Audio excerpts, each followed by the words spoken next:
Hi everyone, Eugene Sachs here with another review from GameCritics.com. Orebody, Binder's Tale, puts players in control of Binder, an orphaned robot in a run-and-gun platformer that will take them across the alien world of Orebody. Players will be able to jump and shoot through each level to obtain power-ups, defeat enemies, and end each area with a boss fight. As players defeat bosses, they will unlock more of Binder's powers to help them proceed, things like a double jump or a slide. It's obvious to see some of Orebody's inspirations from games like Mega Man or Contra.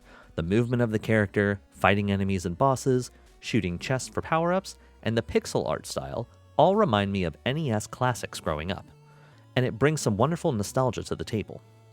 But for all the good memories it brings, Orebody also comes with many frustrating elements from the old titles it's paying homage to.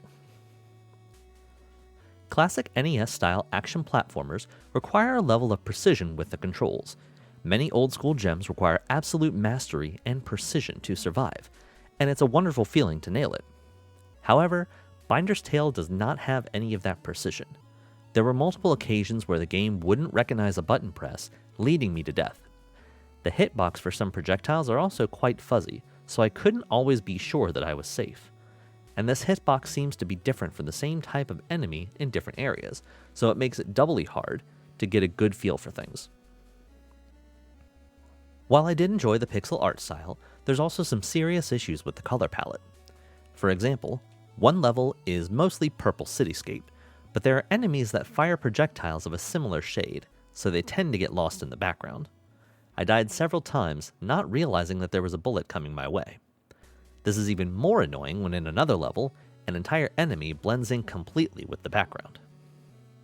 The most egregious issue, though, is the lack of any type of save system. At the moment, players must play through the entire game in one sitting. If a player loses all their lives on a level, they can continue and start from the beginning of that level. If players quit the game, then they must replay the entire game from level 1. There is no password system to jump to a later level, nor save states to start from. While the whole adventure may only be 5 levels long, the difficulty is steep enough that it's tough to get through all 5 levels in one sitting. While it looks like the developers are working on this currently, that point alone makes Binder's Tale an extremely rough play. With all that said, there's an itch that Orebody Binder's Tale is scratching for me. I enjoy classic run-and-gun games, even with their old-school difficulty.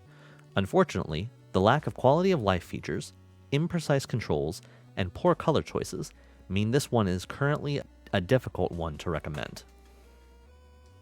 For me, Orebody Binder's Tale gets a 4 out of 10.